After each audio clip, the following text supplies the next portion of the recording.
A todos, estoy muy contenta de poder saludarles para el inicio de nuestro ciclo de conferencias prácticas decoloniales del imaginar social mapuche, experiencias de la restitución sonora y de iniciar esta charla, esta serie de charlas con Anaí Mariluán, la coorganizadora de estas conferencias y muy conocida cantora y también investigadora en etnomusicología. Perdón, está llegando más gente, voy a admitirles. Y sigo presentando muy brevemente a Anaí, de la cual estoy convencidísima, a la cual la mayoría de ustedes conocen muy bien, pero igual. Voy a seguir con la presentación. Anaí es licenciada en folclore con orientación en culturas tradicionales de la Universidad Nacional de Artes de Buenos Aires y obtuvo un grado en actuación por el Instituto Municipal de Teatro de Avellaneda. Es docente de la Diplomatura en Músicas en Territorio en la Universidad Nacional de Artes y profesora de práctica vocal.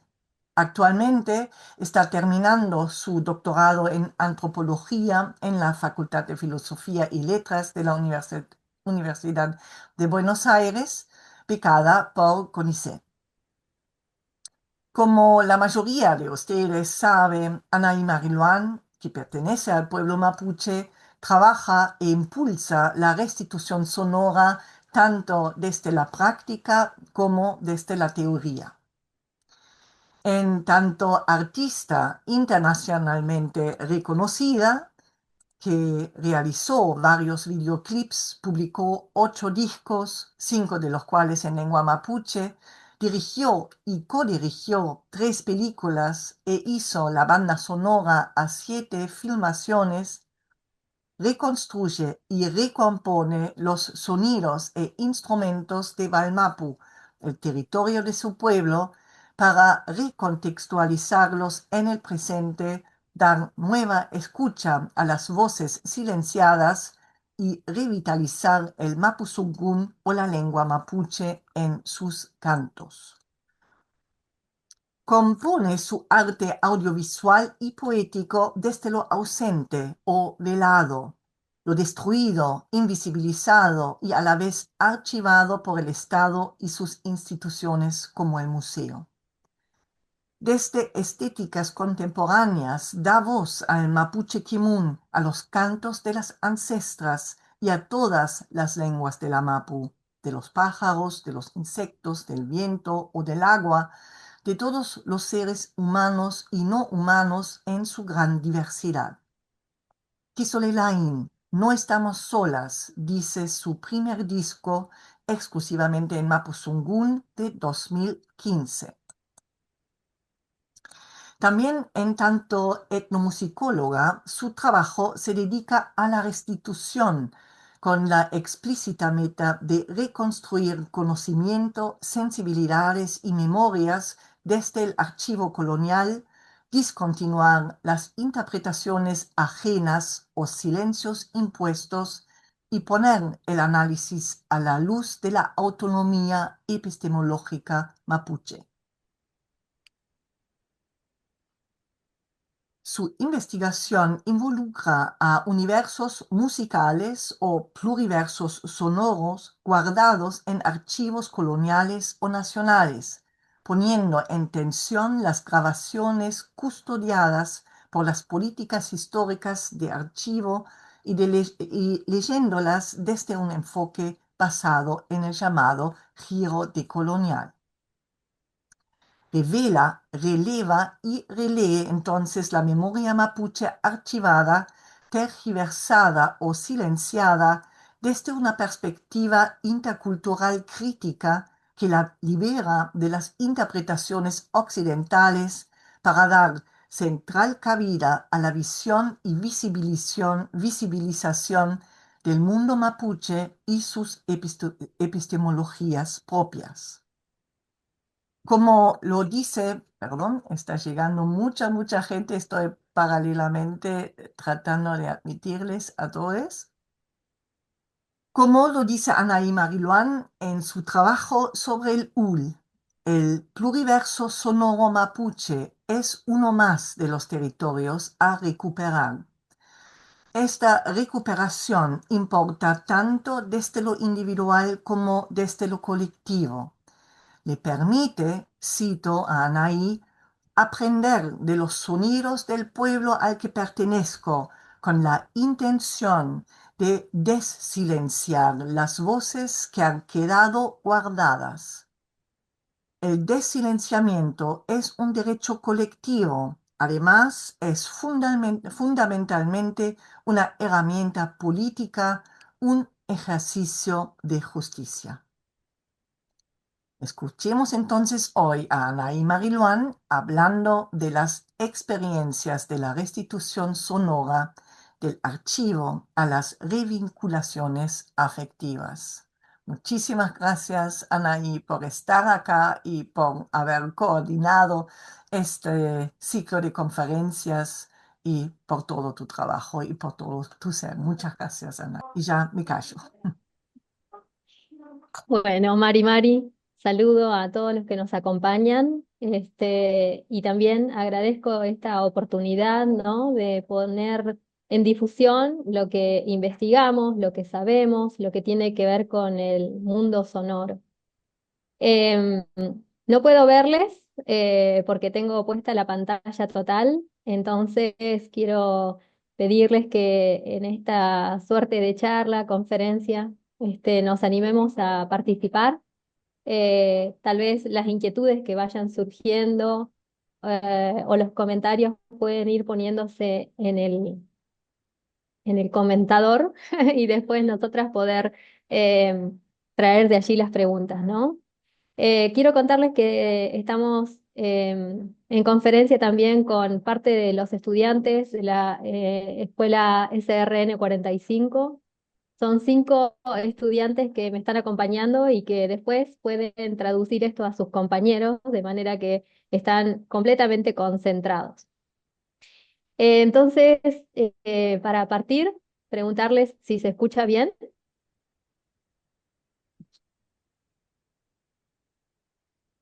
Sí, se escucha bien. Ujú.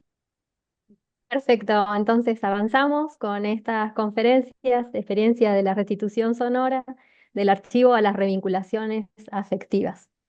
Entonces, como para introducir, quiero mostrarles, digamos, cómo fueron históricamente los mecanismos de acopio de informaciones, patrimonialización que hicieron instituciones, en particular museos, eh, a partir del siglo XIX y XX, ¿no? Con prácticas coloniales que redujeron todas las materialidades de los pueblos originarios preexistentes a los estados argentino y chileno y digamos, dieron un destino distinto a las materialidades y a los pueblos, ¿no? Entonces distinguimos que a partir de 1900 hay una presencia fuerte del folclore, ¿no? De aquellos signos que representarán a la nación argentina y esas materialidades que fueron acopiándose de los pueblos antecesores entonces se patrimonializaron para fortalecer, ¿no? La presencia y la institucionalidad, la jerarquía, de los estados-nación. En esos marcos es en donde ubicamos a los soundscapes o los sonidos, ¿no? Con la presencia en aquel entonces de la musicología, la antropología, y más adelante va a surgir, ¿no? La presencia de la etnomusicología y de los estudios sonoros, los sound studies. Bueno, digamos, en este marco, que es donde se centra la investigación, que son los siglos XIX y XX, van a haber tecnologías de inscripción, ¿no? De las palabras y de los sonidos. Esas son la palabra escrita y el pentagrama, que permitieron las tecnologías de papel, y por 1887 más o menos surgen las tecnologías mecánicas que nos permiten grabarnos. Por ese mismo momento también van a ser de ayuda las tecnologías de la fotografía y el video, porque al captar informaciones por medios audiovisuales, también consideramos que son archivos sonoros, ¿no? Los que permiten escuchar aquellas informaciones. Entonces, muchos archivos de estos contextos son el resultado de un proceso de recolección externa. Exploradores y coleccionistas, ¿no? Que movidos por la idea de una extinción inminente de los pueblos originarios, en particular hoy nos referiremos a pueblo mapuche, capturaron muestras de sonidos ancestrales. Durante el siglo XX, estas grabaciones fueron institucionalizadas en museos y centros académicos, donde permanecieron y permanecen resguardadas bajo un paradigma científico que priorizó el objeto por sobre el sujeto que le dio el origen, ¿no? Allí nosotros decimos y permanecen resguardadas, un poco adelantándonos al problema. Esta foto que estamos viendo es la foto de archivos de cilindros que resguarda el Museo Etnológico de Berlín.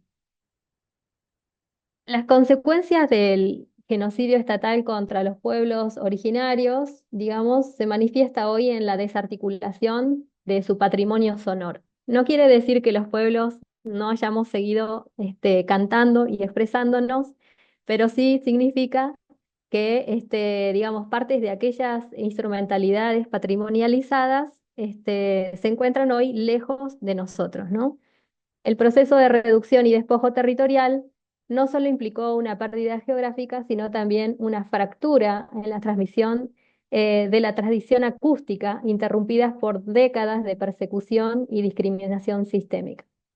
Esta foto que estamos viendo, digamos, tiene la presencia de Regina. Ella es la mujer de negro que está en el centro de este grupo, y ella fue una de las coproductoras del investigador Lehmann Nietzsche, quien realizó las primeras grabaciones en Argentina entre 1905 y 1907.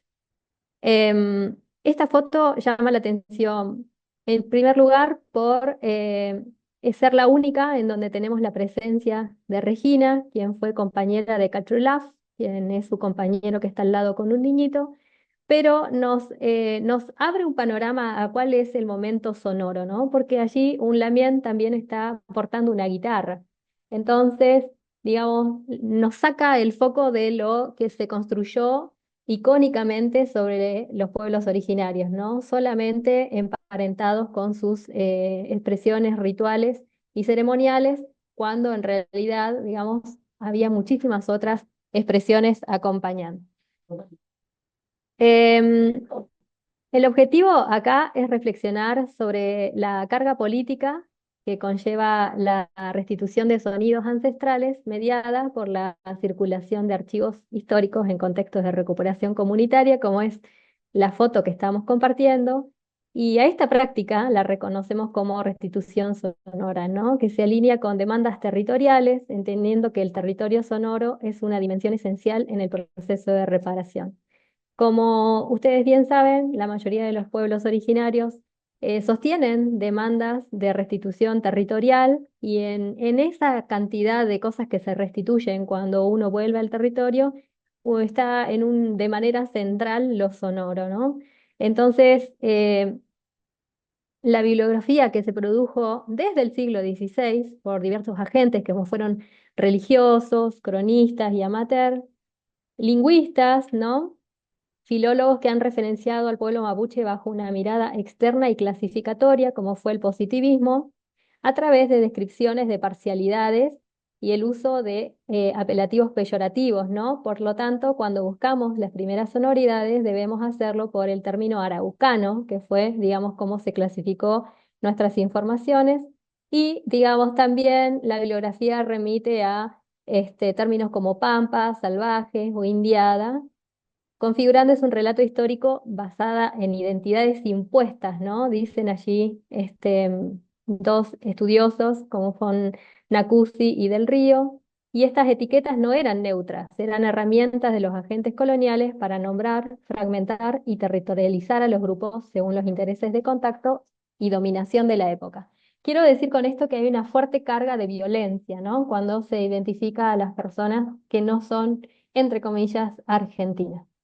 Acá quiero compartirles, a propósito de esta carga de violencia, un poema que escribió David Aniñez.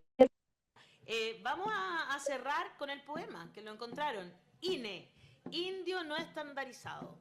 Según el Censo de Población y Vivienda realizado en Chile, usted se considera flojo, hediondo, borracho, piojento, malas pulgas, aborigen, cabeza de palo, incivilizado, canuto, delincuente, precolombino, post-punk rocker, autóctono, folclórico, indígena, indigente, terrorista, quemabosques, exótico, ilícito asociado, camorrero, muerto de hambre, originario, desterrado, natural, salvaje, subversivo, arcaico, monosapiens, malvividor, malmoridor, analfabeto, bárbaro, inculto, minoría étnica, primitivo, nativo, nonato, siempre quisiste esto, polígamo, guerrero, indómito, raza inferior, guerrera pero inferior, indio culiao o araucano.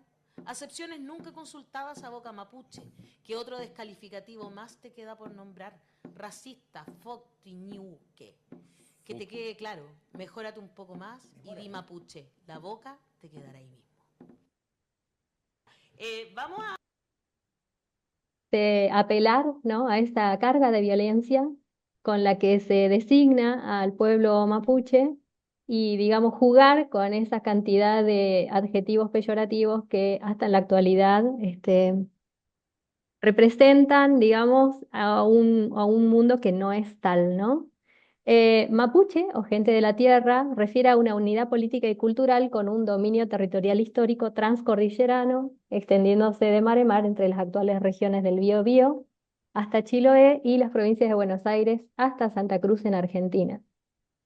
Allí vemos un mapa, digamos, de lo que puede acercarse a una, digamos, coordenada geográfica. Vemos un manchón también rosado sobre el continente sudamericano y, digamos, nos da una idea de dónde estamos viviendo, ¿no? Y cuál es el nombre con las que las parcialidades se identificaron. En general, resalta Pehuenche, ¿no? La gente que vive alrededor de los Pehuen, son gente de los Pehuenes. Hay una presencia importante de la cordillera y, digamos, eso no es una frontera política, sino que es diría, un vaivén, ¿no? El poeta Jorge Espíndola. La pacificación de la Araucanía y la campaña del desierto no solo fueron hitos de expansión territorial para los estados, sino procesos que, genocidio mediante, buscaron la destrucción y reorganización de las relaciones sociales preexistentes, fracturando la vida comunitaria en el territorio. Entonces, nos encontramos frente a un periodo de desterritorialización y borramiento identitario, donde se generó un espacio propicio para que coleccionistas y agencias estatales recolectaran cultura material como supuesta evidencia de un pasado en extinción. Un siglo después, estos materiales, que funcionaron y funcionan como pruebas de preexistencia, continúan bajo la gestión de museos e instituciones, algunas nacionales, internacionales, municipales y también en el ámbito privado, en lo que Rita Segato identifica que hay una administración de la etnicidad, ¿no? La autora sigue a Christian Gross, sosteniendo que el Estado obtiene mayor ventaja política gestionando estos bienes que persistiendo en su desaparición física. Entonces, el proceso de apropiación cultural derivado del genocidio se consolida como un pilar estructural en la historia argentina. En la foto que allí me ven, estamos en Nueva York. Allí me está acompañando este personal del museo perteneciente a un pueblo de Ecuador. Y bueno, estamos viendo entonces cómo está expuesto un cultrum, ¿no? Que se llevaron de un enterratorio en Chile y está expuesto allí en su sede de Smithsonian. Y las bodegas de Smithsonian después se encuentran en Washington, ¿no? Entonces, museos y archivos son lugares de resguardo, dos instituciones muy fuertemente interrelacionadas que asumieron la lógica colonialista, ¿no? Con el papel de preservar algo valioso, único, raro, exótico, diferente, incluso cotidiano de las culturas sometidas. Aquí nombramos lo que dicen López y Murrielo, dicen que los museos se convirtieron en nuestro mundo occidental en los guardianes de la otra edad, donde las colecciones museológicas acumuladas son muestras de las elecciones que se hicieron en el pasado y sus exhibiciones son formas privilegiadas de narrar públicamente ese pasado, ¿no? Pero como se ve, digamos, la presencia originaria siempre estuvo subalternizada.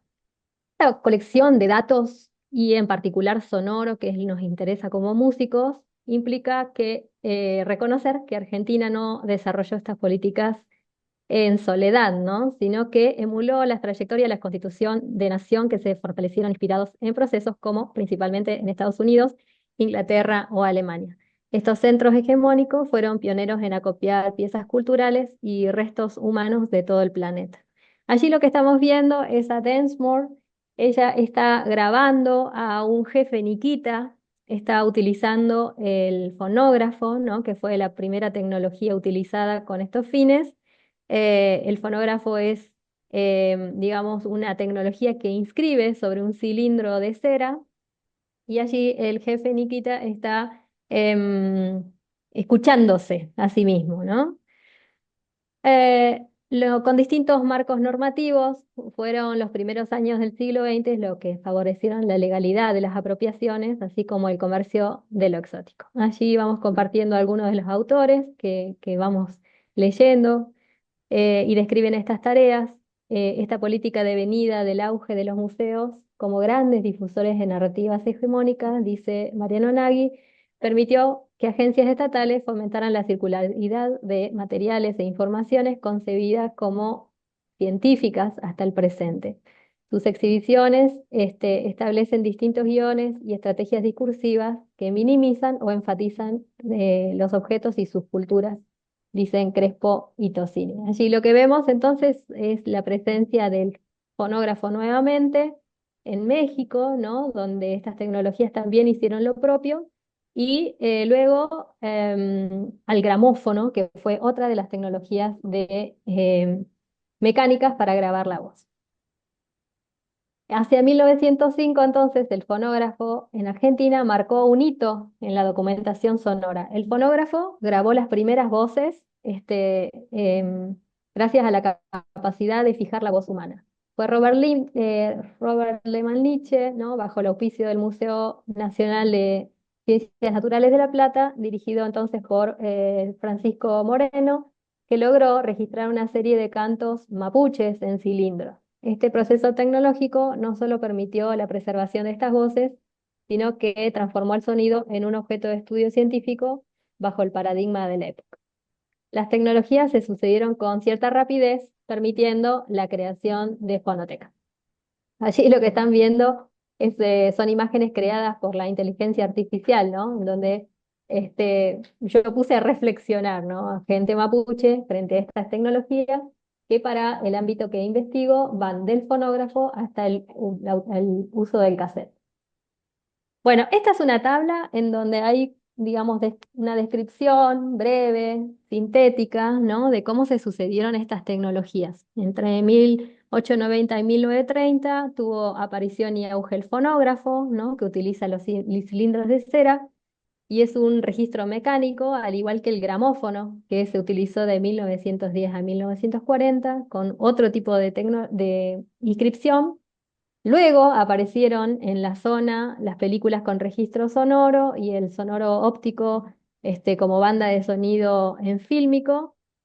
Hacia 1945 aparecieron las cintas magnéticas o magnetófonos, famosas porque permitieron una movilidad mayor, ¿no? Lo hemos visto recientemente en ciertas películas, en particular la de Violeta Parra, y allí se utiliza la cinta de bobina abierta, ¿no? Y en 1965 tiene la aparición el cassette, que es una cinta magnética en cartucho compacto. A partir de entonces se sucedieron con mucha velocidad tecnologías digitales, soportes ópticos como el CD y otros formatos binarios. Y esto es un video en donde se ve cómo es la tecnología mecánica del fonógrafo, ¿no? El fonógrafo logró grabar y reproducir sonidos a costa del descubrimiento de Edison. Esta posibilidad permitió el resurgimiento de la musicología comparada, devenida años más tarde en la etnomusicología. Bien, este video en donde se puede apreciar cómo es que funcionan estas tecnologías.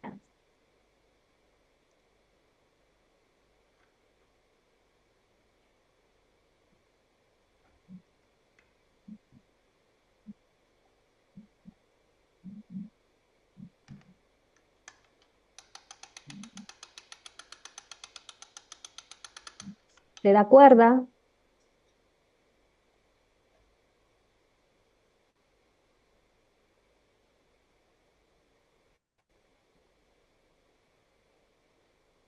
y se habilita el giro del cilindro, ¿no?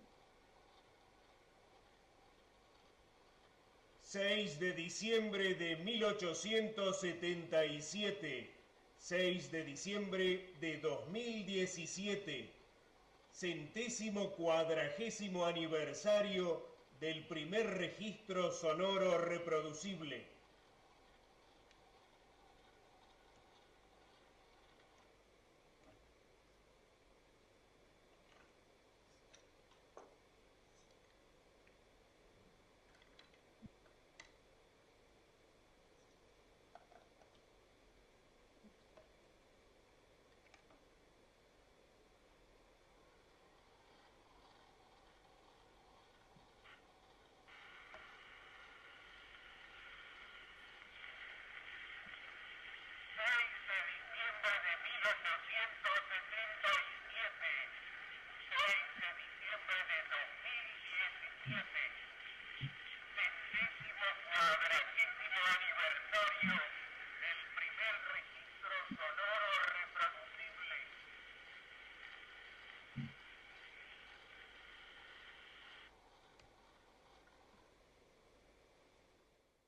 La oscilación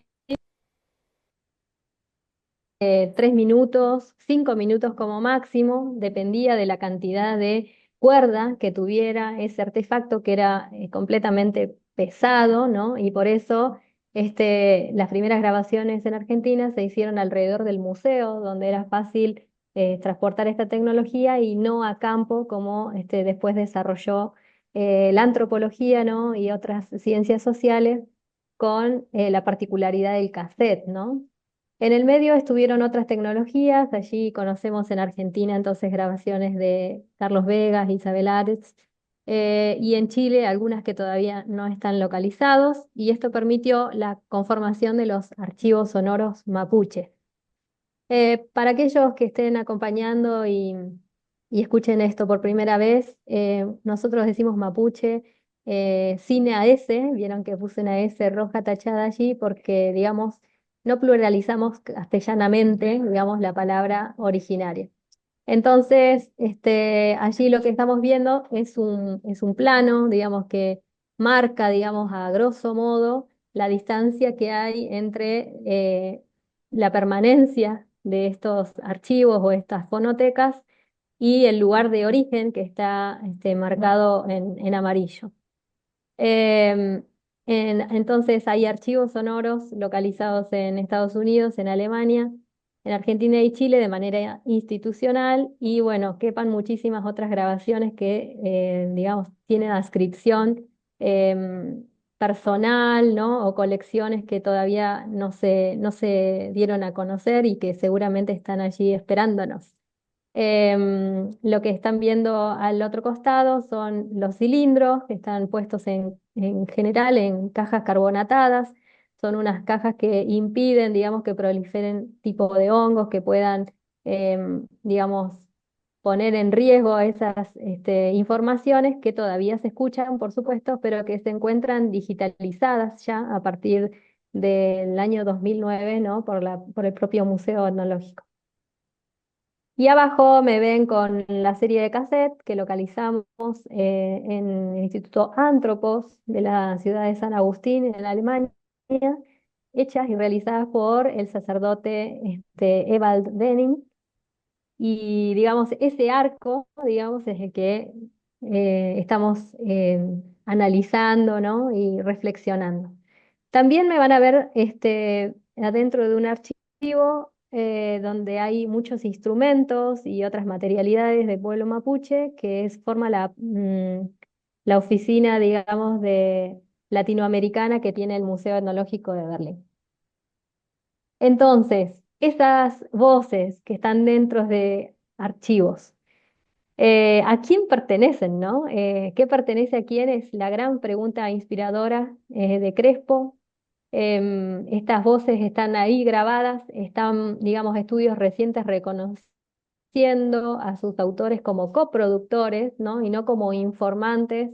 Eso nos hace desplazarnos a un lugar un poco más afectivo, ¿no? Reconociendo que hay alguien que no tiene una autoría personal como lo puede configurar una canción, pero sí, digamos, lo configuran los cantos. Entonces estamos viendo a un arco llamado Quinculcahue Ocolo, esa grabación también existe. Allí está ejecutando Lamien Casimiro, que era un hermano del pueblo ahóniken, y esta tecnología, digamos, de crear sonidos para adentro, ¿no? Fue el único texto que Lemaniche pudo escribir. Respecto de los cantos, fueron llevados a Europa con la idea de alimentar el archivo fonográfico de Berlín, que también se apoyaba en los estudios comparativos, ¿no? Pero estas informaciones que brindaron para Lehmann, Nietzsche, Juan Salva en la foto del centro y Regina, la mujer de negro de la foto colectiva, reposaron casi 100 años antes de que se vuelvan a escuchar, ¿no? Eso no habla de un olvido con intención de borramiento, sino que habla de la cantidad de información que llegó al archivo fonográfico de Berlín y que fue obviamente imposible de analizar en su totalidad. Bueno, estos archivos fueron patrimonializados de esta manera. El patrimonio como práctica política es una de las aristas que vemos. La autora que seguimos, Crespo, propone que el patrimonio no es una cosa o un objeto con un valor intrínseco, sino un proceso dinámico y una práctica política, ¿no? En lugar de centrarse en definiciones normativas, lo que dice la ley que es el patrimonio, em, Crespo analiza lo que los diferentes sectores sociales hacen con él y las relaciones de poder que se generan en esa disputa, ¿no? La patrimonialización oficial puede ser percibida por los pueblos indígenas como una expropiación potencial. Al declarar un sitio como patrimonio nacional, por ejemplo, el Estado extrae los objetos y sus significados del entorno cotidiano de la comunidad para trasladarlos a museos o archivos, donde quedan bajo el control de expertos y funcionarios, perdiendo su función social y política original. Esta autora entonces nos va a mostrar cómo las políticas estatales construyen una otredad permitida, ¿no? Autorizada y legalizada, y significa que el Estado selecciona y valora aquellos aspectos de la cultura indígena que son vistos como puros, antiguos o artísticos en general, frecuentemente vinculado al pasado remoto, fortalecido además por estas fotos históricas en blanco y negro que, digamos, hacen circular en esos marcos. Mientras se silencia e ignora a los indígenas contemporáneos y sus reclamos territoriales o sociales actuales, ¿no? Hay una creación, hay un imaginario tan poderoso que no permite que, digamos, se identifique al pueblo mapuche por sus prácticas culturales, sino que se busca, digamos, ese estereotipo que dan y fortalecen el panteón fotográfico de aquellas épocas. Entonces distinguimos silenciamientos y memorias en conflictos, ¿no? Omisiones en el discurso patrimonial. El patrimonio oficial suele omitir historias de despojo y violencia, por ejemplo, los procesos de conquista militar y desplazamientos que permitieron la formación de las colecciones de los museos. Conflictos presentes, se prefiere una visión arqueologizada o fosilizada del indígena como ser del pasado, evitando mostrar las tensiones políticas del presente. Y en resumen, se critica la gestión estatal del patrimonio, ¿no? Denunciando que el proceso de su salvaguarda a menudo actúa como un dispositivo de conquista simbólica que despoja a las comunidades originarias de la autoridad sobre su propia cultura y memoria. Esta foto preciosa pertenece a, digamos, a la colección de Val Denning, y es una machi, ¿no? Una sanadora del pueblo mapuche, una autoridad, y asistimos a la visita de estos objetos tratando de recomponer el círculo que realizaron hacia el lugar donde se encuentra a resguardo. Al trabajar en exclusividad con archivos desde una perspectiva mapuche, esos artefactos adquieren simbolismos y significados que exceden la materialidad que las instituciones preservan. Esa porción de universo mapuche se mantiene escindida de los retazos que le otorgan sentido de pertenencia y permanece silenciada mar por medio, ¿no?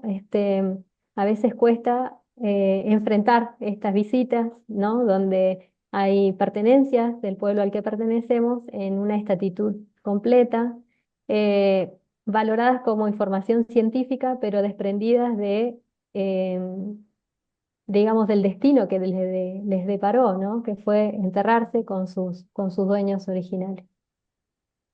Bueno, entonces, al retorno de cada uno de los viajes que hicimos, en total 7 hasta el momento, a distintos lugares, comenzamos con proponer escuchas comunitarias de grabaciones y contadas de cada viaje en reuniones, ¿no? Estas reuniones son estiladas por el pueblo mapuche desde hace cientos de años, se llaman traún, eh, y el deseo es transferir o poner en común esas novedades, ¿no? Eso se inició en el año 2017 hasta la actualidad. Eh, y la idea, el propósito, el objetivo fue escuchar y escucharnos. La audición, ¿no? Que es este sentido que nosotros nos cuesta un montón prestar y abrir, permite una comunicación específica que trasciende a la simple visión, ¿no? La acustemología, entonces, se presenta como una unión entre la acústica y la epistemología, proponiendo que el sonido es una vía fundamental para el conocimiento y la existencia del mundo. Situar la escucha como una herramienta reflexiva es indispensable para comprender la identidad y la memoria social. El estudio del sonido o sound study ha transformado nuestra comprensión de la historia al proponer justamente al sonido como un punto de partida analítico para redescubrir el mundo humano y lo que las personas hacen de él.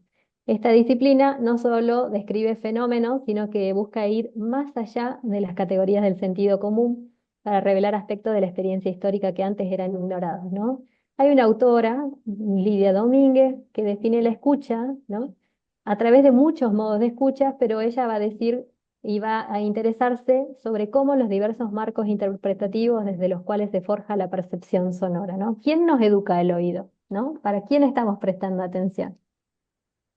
El pueblo mapuche, a su vez, ha sido protagonista de muchas recuperaciones físicas, ¿no? Que se sucedieron eh, a partir del año 1994 con la restitución de los restos del Lonco Inacayal, que en un principio estas restituciones encontraron trabas respecto a la sujeción estatal al ser parte de las colecciones justamente del Museo de Ciencias Naturales de La Plata, donde se efectuaron las primeras grabaciones, ¿no? El camino que hubo que recorrer burocráticamente para la liberación de los restos del lonco fue muy largo y activó una serie de reacciones que dan cuenta de la tensión que emerge respecto de la noción de propiedad. Estas experiencias fueron muy movilizantes, de hecho recomiendo leer los poemas que han hecho Liliana Ancalao y Viviana Gilev, em, y reactivaron la violencia estatal, ¿no? Fueron piedra fundamental para pensar la noción de restitución sonora, ¿no? Como volver, ¿no? Con justicia a esas informaciones que algo nos están diciendo. También como una práctica que saltea las coordenadas institucionales para recomponer territorios sonoros, pero también como una alternativa de regreso, dada la dificultad y el tiempo que conllevan las recuperaciones físicas, es decir, la posibilidad de lo sonoro, ¿no? De esa inmaterialidad, de alguna manera nos acerca a esas informaciones que nuestros hermanos mapuche dejaron sin tener noción de para qué estaban brindando esas informaciones. El tratamiento que se le dio a los restos del Lonco Inacayol provocó que parte de la sociedad junto a las comunidades se movilizaran para repatriarlo a su territorio 110 años después de su deceso. Este precedente posibilita igual acto de justicia para los restos que aún se encuentran catalogados como objetos de estudio, ¿no? No solamente pensamos, reflexionamos, deben volver, digamos, los restos, lo que compromete con lo que a derechos humanos compete, sino a lo que compete con una realidad cultural extraída que fortalecería o recompondría un rompecabezas sonoro. Bueno, entonces, desde aquellos años promovimos encuentros con más ahínco desde el año 2022, junto con un grupo de mujeres que luego nos denominaron cultureras, y el objetivo de contar esas vivencias y poner experiencias en común, ¿no? Reflexionar sobre lo que estábamos escuchando. Y contar desde cero, ¿no? Implicó relatar con detalle la trayectoria hacia esos acervos y remover historias dolorosas de nuestros ancestros y de nuestras ancestras. Es decir, no solamente se utiliza al archivo sonoro como un disparador, sino que de esa manera se recompone históricamente algo que muchas familias no sabemos, ¿no? Hay tanto todavía por recomponer que, digamos, estos encuentros atesoran o valorizan las pocas informaciones con las que nos vamos recomponiendo, reestructurando y fortaleciendo. Las voces que se escuchan, digamos, revelan la tensión entre los dueños de los acervos y los dueños de la memoria, dice Gelín, las distancias que se establecen entre los archivos y el pueblo a que esas voces pertenecen y la reconstrucción del mundo que habilitan. Se revela lo que, en palabras de Silvia Catela, producen los sentimientos privados que construyen identidad o de cómo fue obstruida esa memoria como consecuencia del genocidio. En este punto es donde los archivos sonoros que se tomaron como muestras científicas se desvanecen, ¿no? En un dolor que, aunque comprensible lógica e históricamente, sigue operando como muestras que escinden la memoria de un pueblo y a la par la recomponen, no sin dolor, ¿no? Corrijo, los archivos no son sino las muestras, los rastros, los ecos y los datos que transportan, porque en muchas de estas reuniones la pregunta era cómo eso, cómo nosotros no sabemos de eso, ¿no? Esta fue como una de las conclusiones más comunes a lo largo de muchísimos, muchísimos encuentros. Esto que está representado acá por la inteligencia artificial es más o menos lo que es un chaún, ¿no? Es una ronda en donde todos somos iguales, en un territorio que hoy pisamos todos, ¿no? Que está interrumpido, si se quiere, por las ciudades. Y el valor performático está dado en tanto los cantos vuelven a estar presentes territorialmente y en un ámbito perceptivo común. Repone una práctica tradicional que no debió discontinuarse y permite actualizar memorias, sentidos y emociones comunitarias. Esta acción anula cualquier línea temporal y corporal porque se centra en una presencia del Kimun, que es un modo de ser y estar en el mundo propia de los mapuches. El Kimun, que tanto nombramos, digamos, es la sabiduría, ¿no? Es una herramienta, si se quiere, epistemológica que ordena al mundo mapuche y que le da como autonomía y, digamos, la misma importancia que cualquier otra categoría académica. A la vez, apelando a las escuchas comunitarias, que son también una práctica milenaria de validar Kimun, se pone al sonido como un instrumento desde el cual se puede interrogar, transitar y cuestionar el orden social establecido producto de la colonialidad y el capitalismo mundial. Dice Esteves Trujillo, es una autora que se va a encargar de enseñarnos que lo que oímos, ¿no? Está ya clasificado. Oímos lo que, digamos, eh, los movimientos hegemónicos quieren que oigamos y no oímos lo que, digamos, quedó desplazado, ¿no? Subalternizado o alterizado. La restitución sonora entonces implica una revinculación afectiva de instrumentos y archivos sonoros históricos con sus comunidades de origen, donde absolutamente todo tiene voz, ¿no? Allí lo que estamos viendo es un mapa histórico también de los circuitos que hiciera el Lonco Inacayal o que, digamos, se describieran en sus memorias. Y quiero mostrarle acá un video, digamos, de las visitas, ¿no? a distintos museos. En particular, en este momento vamos a ver un video que muestra, digamos, no solamente la visita a materialidades mapuche, sino cómo hacemos para traerlas, ¿no? Esa fue como una de las inquietudes que tuvimos y entonces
es, digamos, y digamos, esas informaciones que estábamos dibujando para tener una dimensión de su medida, del espacio que abarcan, la realizamos sobre un papel y la pusimos en común en otra de los traúnes, ¿no? De las escuchas comunitarias.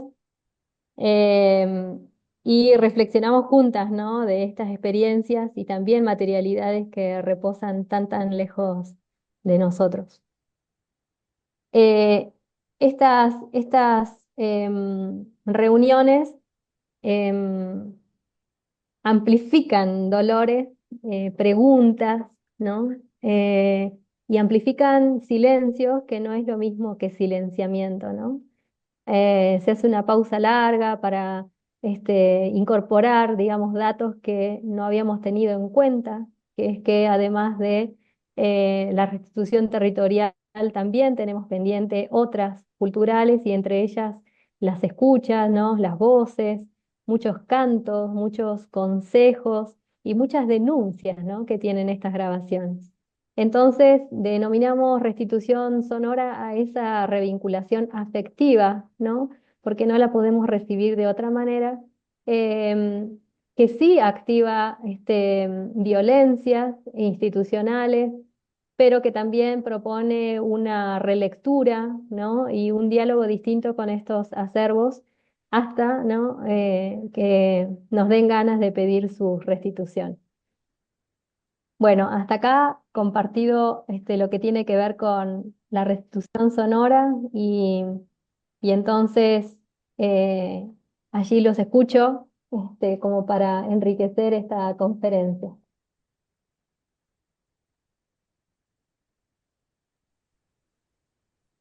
Muchísimas gracias, Anaí. Veo que ya hay algún comentario en el chat. Quizás rompe un poco primer momento. Hielo decimos en Alemania después de una charla para que toda la gente se pueda poner, pero ahora no encuentro el chat. A ver, Anaí, ¿vos lo ¿Estoy ves? viendo? Sí, ¿Cómo? sí, acá dice, bueno, hay muchos saludos y también Pablo Nisenson, que nos acompañara en una de las conferencias. Dice, si el museo es parte del relato oficial, por lo tanto del ocultamiento y silenciamiento, ¿cómo se genera un contramuseo? Ujú. Tendría que responder alguien experto, digamos, en los museos. Eh, pero bueno, esta restitución sonora es parte de generar, digamos, una crítica, ¿no? Y una praxis de revivificar esas informaciones, ¿no? De darles otro sentido. Hay muchos pedidos de restitución de los museos. Esas son, digamos, tareas burocráticas larguísimas, pero que finalmente, de tanto insistir, tienen efecto, ¿no?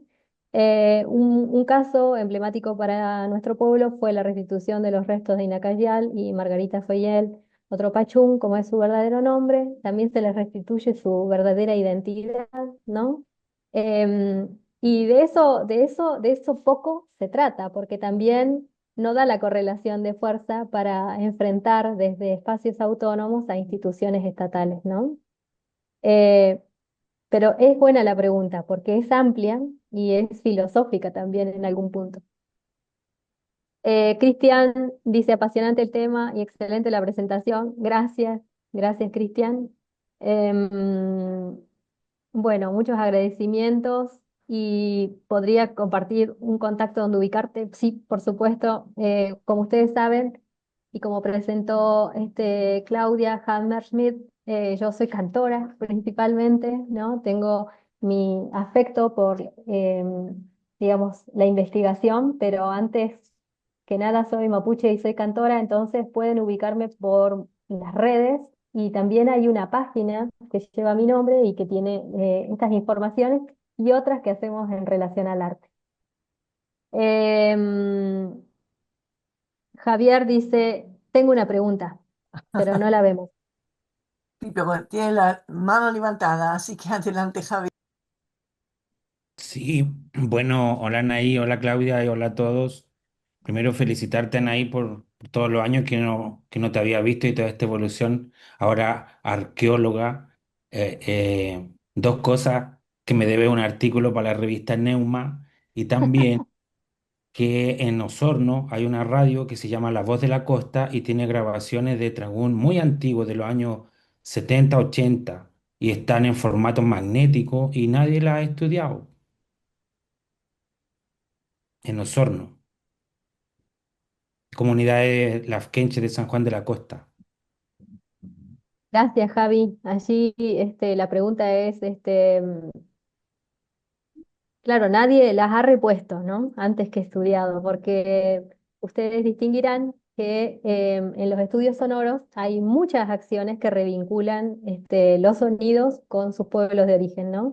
Y a esas restituciones se les da nombre como revinculación, resocialización, devolución, pero nosotros nos referimos a restitución sonora haciendo hincapié en que hay una demanda política, ¿no? Una demanda profundamente política porque desde los estudios académicos también debemos asumir la pertenencia a estos pueblos y además el activismo que caracteriza nuestras prácticas, ¿no? Entonces, Mm, qué bueno, porque conocer de esos acervos hace que el pueblo mapuche se movilice, ¿no? Principal y antes que nada. sí, eso, gracias. Y gracias, Javi, y voy a escribir ese artículo para la revista Neuma. Me comprometo públicamente. Ahí levantó Ángel la mano. Adelante, por favor. Mari Mari, che, Mari Mari, lamienan ahí, Ragupaín, Mari, Mari. Compulamien Mule Palutu Fachi, Ragún. Bueno, ahí primero agradecerte por esta presentación. Yo sabía de este trabajo que tú llevas a cabo, pero no había estado presente en algo así. Y quería compartirte que por lo menos para mí es muy relevante tu trabajo porque también se vincula con lo que estamos haciendo acá en otro sentido, que yo trabajo archivo fílmico y estoy trabajando un acervo de una familia colona que grabó acá hace 100 años en formato fílmico y precisamente estamos reflexionando sobre el principio de restitución, ¿no? Cómo volver estas imágenes que para nosotros son imaginarios que no teníamos, ¿no? En relación al territorio, aparecen rucas, aparecen lamien, estoy generando también unos trabún, unas sesiones de visionado de las imágenes para compartir qué estamos viendo, principalmente como base. Entonces quería preguntarte cómo ves tú, cómo ha resultado para ti en lo que tú has podido observar esta, esta situación de restitución. ¿Qué pasa con las Lamien, con Les Lamien que son parte? ¿Qué es lo que tú de ahí puedes reflexionar un poco? Eso. Mañum, Qué Rubén. interesante, Ángel, qué interesante también verlo desde la óptica de quienes registraron y quienes miraron, ¿no? Con qué sentido observaron, que digamos caracteriza, ¿no? O a una visión, a un oído colonial o no, ¿no? Muchas veces también hay que confiar en otros ojos que miraron de manera distinta, otros oídos que llegaron a conclusiones un poco más afectivas. Eh, en relación a lo que se produce dentro de estos traún, están programadas en las próximas conferencias la presencia de cultruneras, ¿no? Diciendo con voz propia, digamos, qué es lo que, a qué conlleva, ¿no? Estas recuperaciones y cuáles son los sentimientos que se fortalecen frente a tanto dolor, ¿no? Em, y pienso que mirar de a muchos es una herramienta que el pueblo mapuche enseña desde hace cientos de años. Escuchar de a muchos trae como muchísimas más respuestas. Yo puedo decir en forma personal que ya no lloro, ¿no? Porque al principio me afectaba muchísimo poder apalabrar esto al ser no solo investigadora, sino hacer parte de este pueblo y de este sentimiento de disociación, ¿no? Cuando uno llega a los archivos, como vos y otras también están llegando a estas informaciones audiovisuales, la primera sensación no es de análisis, sino que es de asombro, em, digamos, sentirse incapaz de mover un solo pie, ¿no? Y caminar después de eso, o protegerse, o saludar, o cantar, ¿no? Frente a estas informaciones. Así que las experiencias son siempre distintas. Por suerte, el pueblo mapuche tiene esa herramienta, no solamente del traún, de la reunión, sino del kimun, que emerge naturalmente por sentirse en conjunto, comunitariamente y colectivamente se encuentran respuestas que uno en lo personal no se imaginó.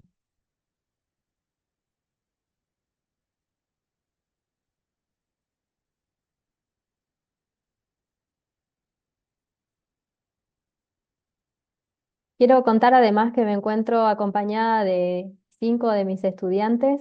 Ellos están conociendo estas informaciones por primera vez.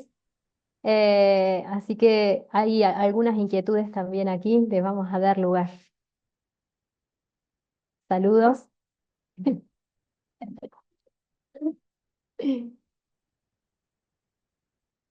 Para nosotros es importante, ¿no? Poner estas informaciones a difusión abierta, justamente trascendiendo las edades también, ¿no? Cómo interpretamos distintas noticias desde de ser niños, como es el caso de Cultuneras, que tiene muchísimas participantes eh, de 5 a 16 años, y también nuestros estudiantes que en nuestra escuela son mayoritariamente de familias mapuche o familias que conocen de la presencia del pueblo mapuche, y entonces estas informaciones quitan, ¿no?, esos estereotipos con los que hemos sido formados en las instituciones escolares.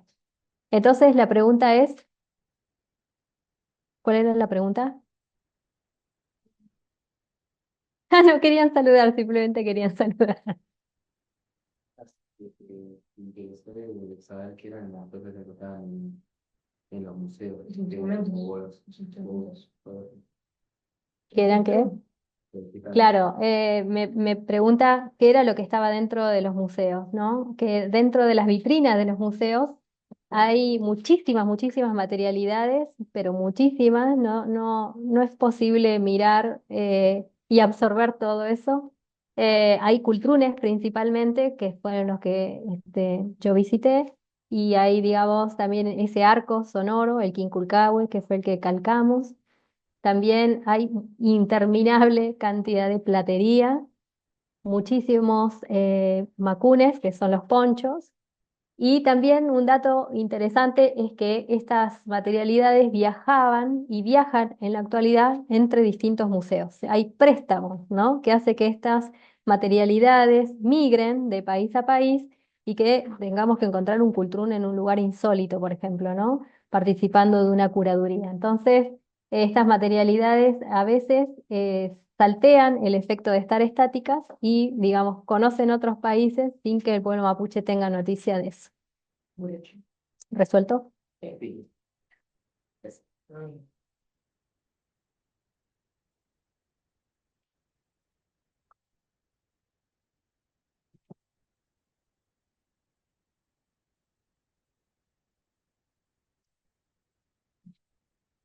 Mientras alguien hace o propone, el silencio también dice mucho, ¿no? Desde nuestras perspectivas, es un silencio respetuoso, a veces se afecta a uno, ¿no? Se queda pensando, al menos a mí me parece que las preguntas o las reflexiones aparecen muchos días después.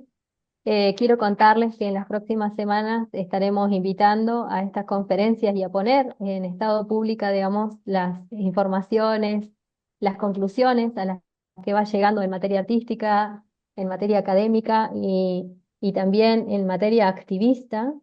La próxima semana estaremos en compañía de Cultruneras. Allí las voceras serán nuestras jóvenes, ¿no?, contando desde su perspectiva de adolescentes cómo es que ven en crecimiento a este conjunto de mujeres que nos juntamos a reflexionar, a restituir, ¿no?, en lo que sonoramente respecta, pero que también trascendió eso, ¿no? Trascendió hacia recuperar prácticas como telares, como la escritura. Más allá de los cantos, también la recreación de los cantos, de la palabra, la presencia del mapuzungún y la pizca que vamos obteniendo, ¿no?, con la fortuna de poder hacernos tiempo para eso cuando hay otras familias que aún no pueden. Em, Luego nos acompañará Pablo Nisenson, ¿no?, que es un realizador que pone muchísimo foco en las informaciones sonoras y en lo que describe en materia sonora al pueblo mapuche, para luego también ya abrir estas prácticas de restitución sonora hacia otros ámbitos geográficos de Argentina, que en coincidencia con la campaña del desierto, ellos se abocan a procesos que tienen que ver con los territorios de la campaña del Desierto Verde, ¿no? Allí estarán entonces exponiéndonos sus experiencias Rosario Haddad y Valentín Mancilla. Y después también cómo las lógicas, digamos, de apropiación tiñen la identidad de cada provincia, ¿no? Adscribiendo como al pueblo mapuche a un límite fronterizo. Ese será el estudio de Sebastiana Pesteguía. Él es profesor en este momento de una institución musical en Chosmalal, en el norte de la provincia de Neuquén. Y luego tendremos la fortuna de poder visitar allá el Instituto de Romanística en Jena, donde daremos continuidad a estas formas que tienen por conclusión el arte, ¿no? También la realización audiovisual y tantas otras aristas que venimos desarrollando.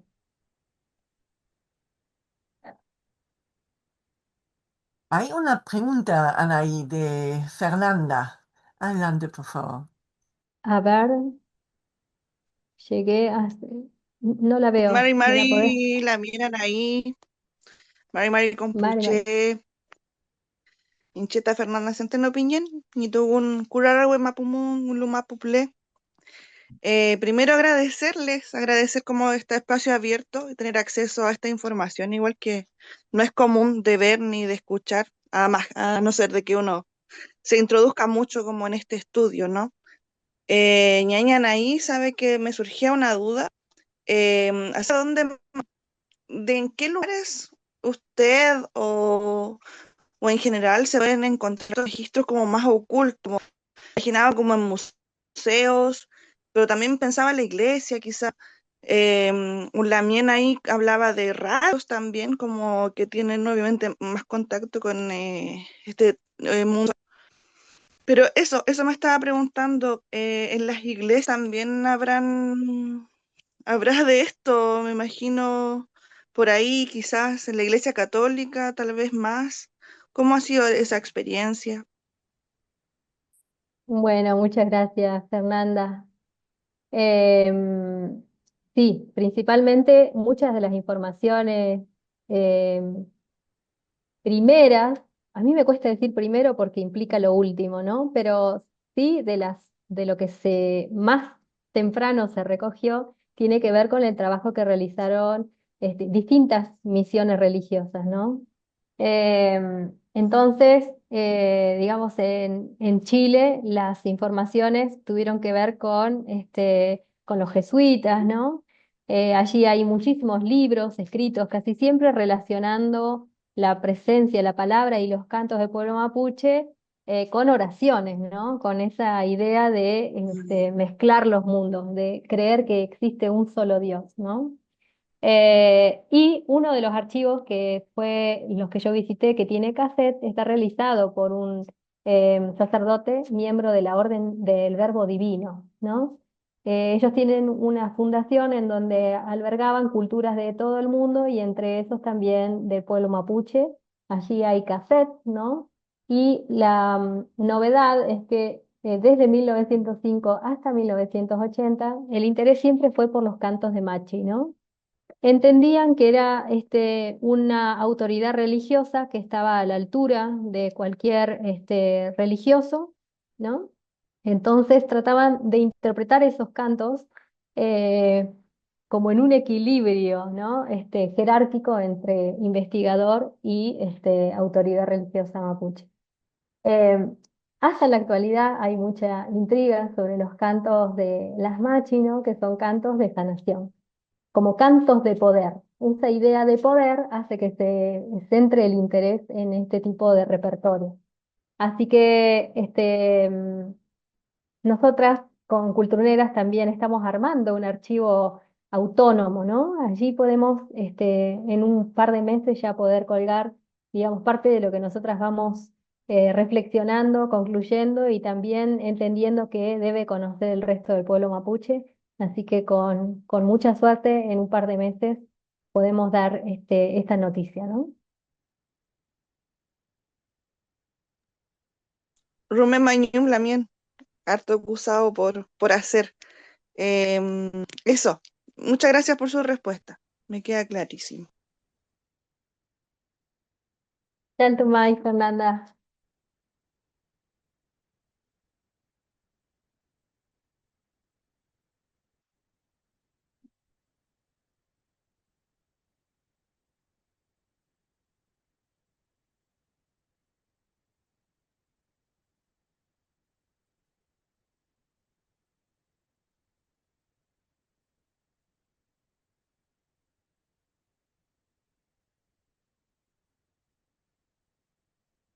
En ese archivo también pretendemos extender el repertorio de UL, ¿no? UL, que es la palabra que define al canto, tiene distintas expresiones del canto, del ulcanto, al taíl, a, digamos, otras expresiones de las que se vale el mapuzungún, ¿no? Y es un desafío para nosotras en este momento pensar las categorías, porque volvemos a clasificar, ¿no? Pero esta vez con intención de reintegrar el mundo al que pertenecemos, desde una arista sonora, ¿no? Allí, Ángel, será de tu interés porque no va a tener una apreciación visual, ¿no? A pesar de que la tecnología audiovisual en este momento está muy a la mano de nosotros, queremos erradicar esa, ese otro sentido, ¿no? Y darle protagonismo a la audición.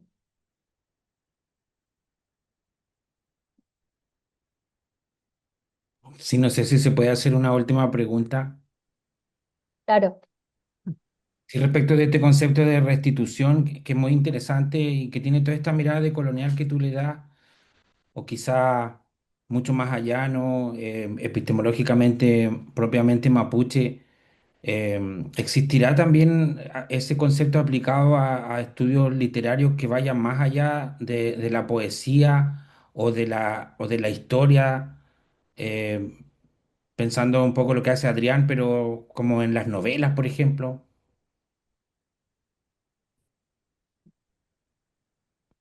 Es buena No la sé, pregunta. no sé Claudia.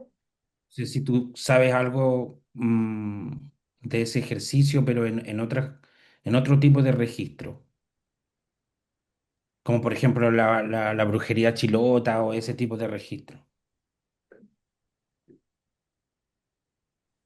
Bueno, mi campo de interés, Javier, es solamente el ámbito de la etnomusicología, ¿no? Eh, Así que voy a apuntarme esa pregunta porque seguro que hay autores, investigadores recabando sobre este otro tipo de memorias, pero yo en este momento desconozco. Claro, porque es un concepto fuerte, ¿no? Es potente el concepto de restitución en todas sus dimensiones, ¿te fijas? Se podría hacer como una clave de lectura para la poesía, eso se ha hecho un poco, se ha hecho bastante, en la historia también, pero no sé si en la novela. Acá hay, Entiendo. en esta reunión hay gente del ámbito literario capaz con más noticias. Claro, entiendo que hay, por ejemplo, una novela que se llama Cherrufe, que según Iván Carrasco, uno de los últimos trabajos que alcanzó a hacer, es la primera novela mapuche, ¿no? Porque reivindica y como que tiene pero el concepto de restitución, claro, te obliga a llevarlo un poco más allá. Esa es una, bueno, una pregunta abierta en realidad, ¿no? Claro. Hay una pregunta, dice Paula Yamal, muy interesante todo. Me estoy iniciando en el tema, así que con mucha humildad la pregunta. Cuando un instrumento o un archivo sonoro o una poesía ha estado silenciado por décadas, ¿existe forma de pedir permiso para volver a activarlo? Me interesa saber cómo se maneja la carga energética de algo que fue silenciado por la fuerza y que ahora vuelve a sonar en un contexto de libertad. Ay, hermoso. Em, Hermoso. Es parte de lo que hacemos con la restitución sonora, ¿no? Pero digamos, ese término que suena a veces suena como muy técnico, ¿no? Tiene detrás un conjunto de personas, ¿no? Tratando de hacer eso de manera comunitaria. Em, entonces, esas formas de pedir permiso son el traún, ¿no? Y saber que lo que se expone y se comparte dentro de un círculo de personas que tiene un fuerte trabajo activista principalmente y conoce las formas protocolares para saludar, ¿no? em, Debe tener millones de formas, ¿no? Según el grupo, según su trayectoria, según las personas que lo integran. En nuestra experiencia, nosotras hemos desarrollado cantos de Pentucum, ¿no? Para aprender también a validar esas informaciones.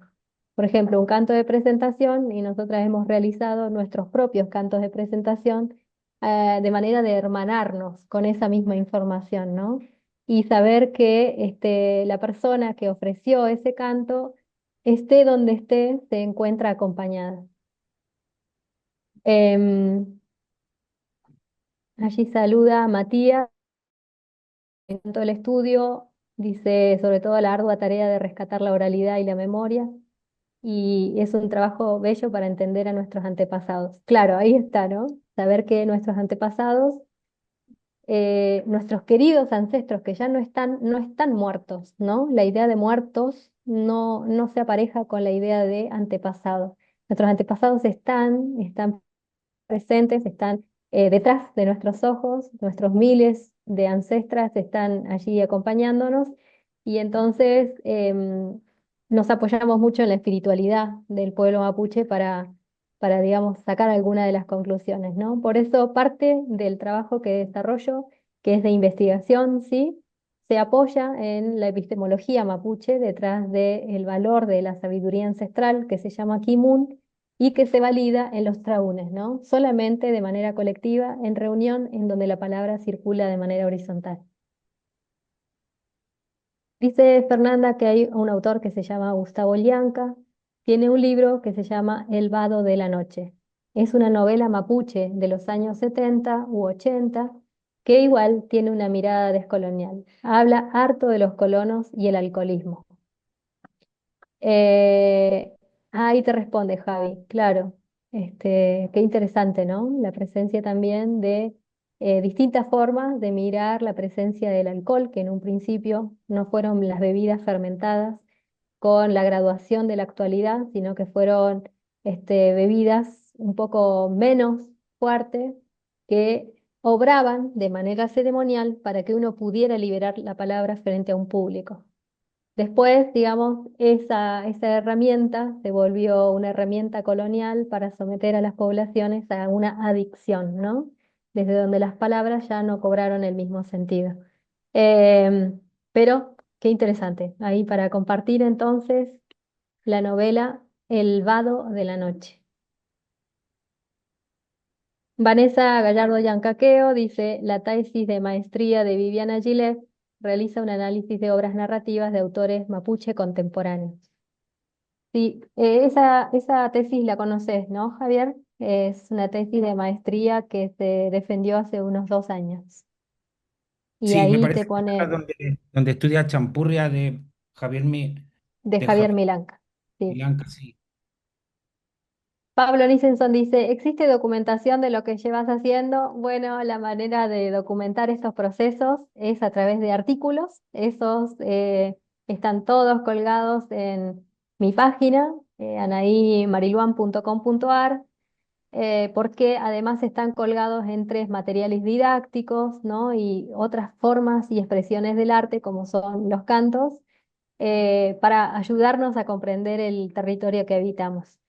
Pero Pablo también poniendo restitución sonora, que es un término que, digamos, abrazamos, se pueden encontrar distintos otros de materiales y ejemplos. Miriam Angueira dice, qué maravilla los sentidos que abre el pensar estas restituciones sonoras afectivas. Muchas gracias, Miriam, y sí, principalmente eso, ¿no? Saber que tenemos una herramienta más que no es solamente el territorio considerado nuestros parientes, sino también el afecto, ¿no? El afecto y el dolor por personas que no conocemos, pero que sabemos que son nuestros hermanos, que han enfrentado situaciones coloniales en cautiverio o en condiciones de opresión, que nosotros mismos vivenciamos en el presente, pero con otras herramientas. Entonces, el afecto, digamos, por todas estas muestras, ¿no? Estos rastros, es que lo que nos motiva a seguir restituyendo, ¿no?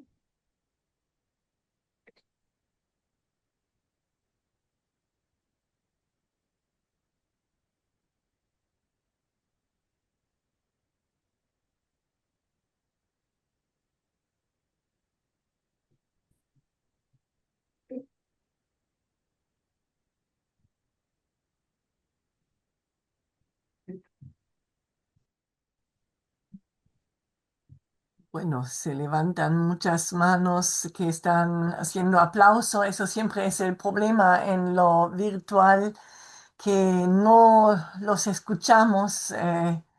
Hablando de sonoridades y de sonidos, no escuchamos estos aplausos, pero creo que todos, sí, quisiéramos aplaudir muchísimo a Anaí por todo lo que expusiste, de todo lo que haces y por todo lo que nos contaste. Es un trabajo maravilloso, súper importante y que afecta, creo que a todos que tienen el privilegio de enterarse de tu trabajo. Así que miles, miles, miles de gracias. Digo, también a gente que, aunque no sea mapuche, pero está súper afectada por todo ese trabajo tuyo que estás haciendo, que es tan importante. Y una maravilla también que puedas unir el trabajo científico de restitución y de reconstrucción con justamente tu propia música, ¿no? Donde estás traduciendo tantos cantos también de las ancestras a una música que es a la vez, digamos, esta traducción de las memorias y de la música del pasado, pero resuena en el presente y también adopta otras sonoridades quizás. Así que es una maravilla siempre mirar también desde todos esos lados que lo estás haciendo. Así que miles, miles, miles de gracias. Em, sí, hay que realmente recalcar esto de que en tu página está todo. Hay también grabaciones de cantos que estuviste registrando, por supuesto también tus propios cantos que también se encuentran en YouTube y en muchas otras plataformas. Y esa página también dedicada justamente a la restitución sonora dentro de tu propia página, creo que también da muchísima información a toda la gente que quisiera ahora a profundizar un poquito más. Aparte de seguir viniendo a ese ciclo de conferencias donde continuamos, como vos dijiste, Anaí, ya la semana que viene, con las cultroneras justamente. Y así que invitamos a todos los presentes de seguir reuniéndose con nosotros acá en ese mismo link y la semana que viene entonces ya con las cultroneras también para hablar de la puesta en práctica de toda esa restitución y seguramente también de las experiencias propias, afectivas también, como vos dijiste, que tiene el grupo con este tipo de restitución y de hacer resonar estas voces y sonidos silenciados durante tanto tiempo y de tocar también estos instrumentos que regresan al territorio, ¿no? Bueno, no sé si hubo otras preguntas en el chat. Hubo Ah, muchos. Verónica quería hacer una pregunta. Ahí. Sí, bueno, gracias por la oportunidad, muchas gracias por lo que estás haciendo también, Anaí. La verdad que es una tarea súper profunda que interpela. Al principio, la verdad, me costó hablar porque, bueno, genera mucha emoción, como vos decías, quizás vos ya lloraste mucho, pero bueno, a mí me pasa. Y actualmente hablar de estos temas me genera esos sentimientos. Y mi pregunta era, si bien vos empezaste desde chica quizás a cantar en tu lengua, mapuzungún, a medida que fuiste creciendo y que fuiste cantando canciones, ¿no? Que haces en castellano y en mapuzungún, si pudiste percibir o sentir diferencias al hacerlo entre una lengua y otra, y qué te generaba o si generan en ti algún cambio energético, algún sentido de identidad mucho más profunda con respecto no solamente al pueblo, sino a que en este momento hemos reencarnado aquí en nuestra Argentina, y eso quería saber ¿qué te había sucedido a vos o qué te sucede hoy, ¿no? Al hacerlo en estas dos lenguas, cuando vos cantás. Si hay una respuesta, ¿no? Para eso. No sé, lo que sí puedo decir es que yo ya no canto al castellano porque ya no pronuncio bien, ya no fraseo bien al castellano, ¿no? Como que me gusta cómo se coloca mi boca en la lengua que hablaron desde mi madre hasta quién sabe dónde. Em, y además tengo una voluntad política, ¿no? De ya no cantar más en la lengua que nos coloniza, finalmente. Bueno, Eso nomás puedo decir. Lo otro no lo puedo apalabrar. El mundo del arte para mí no tiene una lógica. Para mí el mundo del arte se relaciona con la sensación, ¿no? Y con la militancia. Entonces no tengo elaborado ese lugar. Sí tengo mucho más agradecimiento por las investigaciones que me ayudan a comprender, ¿no? El silenciamiento que ha habido en mi familia y que obviamente se representa en un pueblo. Y este trabajo tampoco lo estoy haciendo sola, ¿no? Estoy acompañada de directores que son importantes, ¿no? Para hacerme ver algo que yo no sería capaz de hacerlo de manera autónoma. Por eso también los principios de la creación colectiva se traducen en un gran abrazo, ¿no? Arte y investigación son un gran abrazo justamente porque lo hacemos desde un lugar de identidad bien, bien fortalecido. bueno, muchas gracias. Gracias por tu respuesta, por todo lo que haces. Gracias. Bueno, queremos agradecer entonces esta sesión y recordar que nos encontramos en una próxima. Estamos con Claudia Hammerschmidt desarrollando esta tarea también de poder dar a la ciencia una difusión pública, ¿no? Entonces, allí los esperamos y esperamos que compartan de nuevamente el link. Muchas gracias. Hasta la semana que viene, entonces. Adiós. Muchas Chao, gracias. Chao. abrazos, Chao, Anaí, abrazo. Chao, Claudia. Chao. saludos de Talca.